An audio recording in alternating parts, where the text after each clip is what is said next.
Many times when people get a large garden bed like this, being almost 3 feet tall, they're probably wondering how do they fill it cheaply without spending hundreds of dollars on packaged soils from hardware stores and garden centers. We're going to show you how we did it reasonably cheaply, installed some irrigation, how we also built and assembled this raised garden bed, and planted strawberries in it, all for under $100.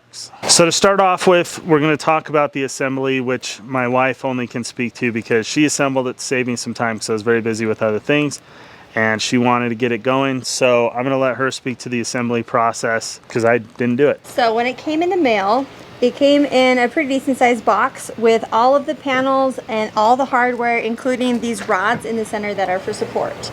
It was pretty simple to assemble. A few errors that I made while I was making it is when I was doing the rod, I did not pay attention to where the rods are supposed to go in their order.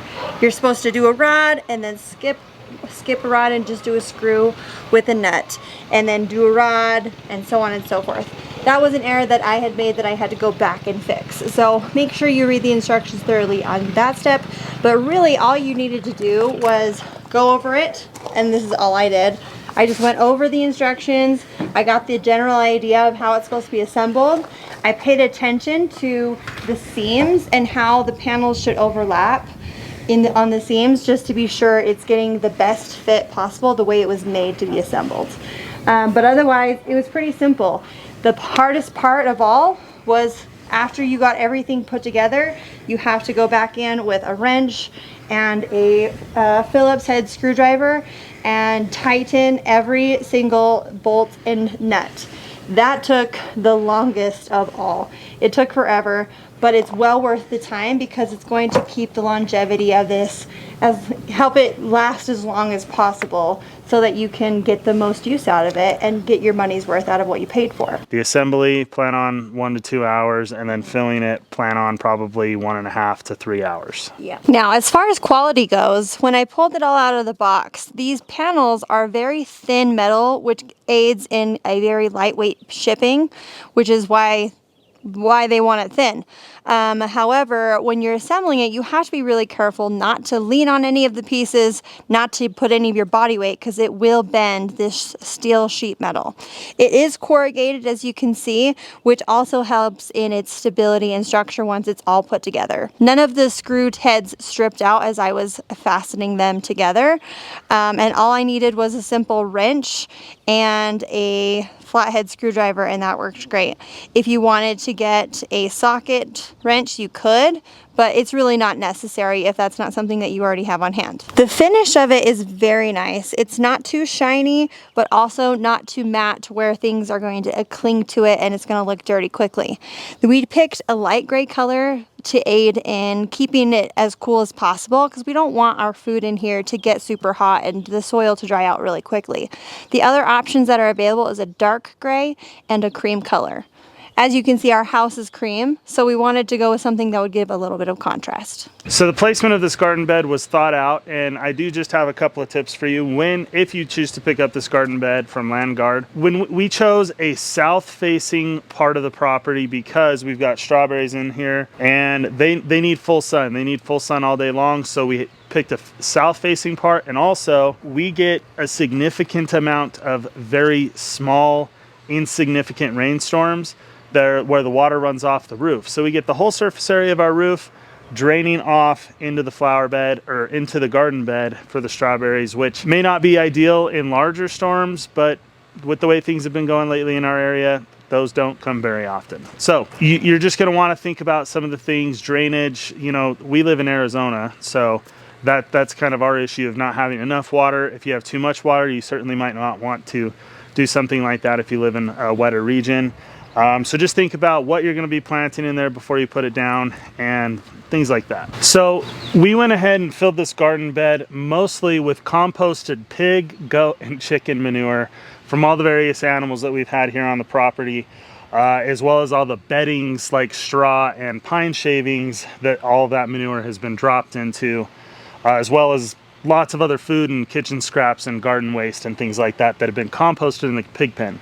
So we filled it up, I'd guess about halfway, somewhere in here with that composted soil from the pig pen. We just went and shoveled scoops of soil out of the pig pen into wheelbarrows and hauled it over here. And that was a very cheap way of doing it. And then we also put in lots of logs. I had lots of logs and pieces of wood in the pig pen as well that I picked out that I was hoping to compost in there, but it came in handy for putting in the bottom of this as well. And then we also put some cardboard in there as well. So I believe it's called hugelkultur, right? That was basically the idea here of what we did with this garden bed. But then we did put about 6 bags of steer manure in here, and then another couple of bags of, actually another 6 bags of topsoil in here. And those two combined still cost $60. And so it was not cheap at all. You're definitely not going to want to fill something like this with purchased soils like that unless it's in bulk and you get it, you know, from a place that's loading it up with a wheel loader or a skid steer loader and throwing it in the back of your truck. That might be reasonable, but bagged soil, it's going to cost you hundreds of dollars to fill this thing. So definitely use wood, use cardboard, and use compost and things that you already have around your property to keep it cheap. So just to talk real quick about why it is set up the way it is and why it looks the way it is. Number one, basically there's been some settling, which is why there's so much space, but also I was planning on some space, and this side is closer to what I wanted it to be like. I'm not sure how well you can see the difference in heights of the two sides of the bed. I want to fertilize these things as organically as possible, and we have pretty much unlimited access every spring to as much manure as we want. So the idea is that every spring we're going to come in here and we're going to add manure, which is going to be our fertilizer for the year. And so we're going to basically slowly fill this thing up over time, and the plants will just rise with the soil, but also because we're going to keep filling it up a little bit, and it's just going to cause the plants to raise up out of the soil every year as we keep adding, you know, a few inches of manure to it. So that's kind of why it's set up the way it is. A little bit of poor planning, but also purposefully knowing that I was going to add manure, which is going to raise the soil level every year. I did get this for free from Landguard, but they do seem to have, from the little bit that I've looked, they seem to have competitive pricing. I suspect that probably most of these garden beds are coming out of the same factories. I know that Landguard, through a little bit of my YouTube searching in preparation for this video, is a fairly popular company, even with people they didn't send these garden beds to. And so, you know, they're going to have good customer service. They've got their own website that you can go through, and any concerns or questions you have, you can go and contact them. Yeah, I've been really happy with it so far, and I'm excited to see how the plants do in this as time goes on. I'm also interested to see how the bolts and the nuts hold up over time. But they're nothing special. They're not anything unique that you couldn't just run to an Ace Hardware and get a replacement if something breaks and isn't doing well, which is a major pro of a garden bed such as this. Nothing is proprietary, if you will. If you do decide that you want this garden bed, you can go to Landguard's website through a link in the description below, and you can use my discount code, which is Derek15, to get 15% off of any product you purchase, including this version or any other versions of their garden beds. Anyway guys, thanks for watching. Don't forget that there is an affiliate link to this garden bed in the description below should you choose to pick one up. Landguard has all kinds of different options and varieties that you can pick up. So if you're not interested in something this tall, they do have 1-foot garden beds. They have rectangular garden beds, a ton of different options on their website as well as Amazon. So make sure you look at that link in the description below. Thanks again for watching. Don't forget to give the video a thumbs up and subscribe for future videos. We'll see you in the next one.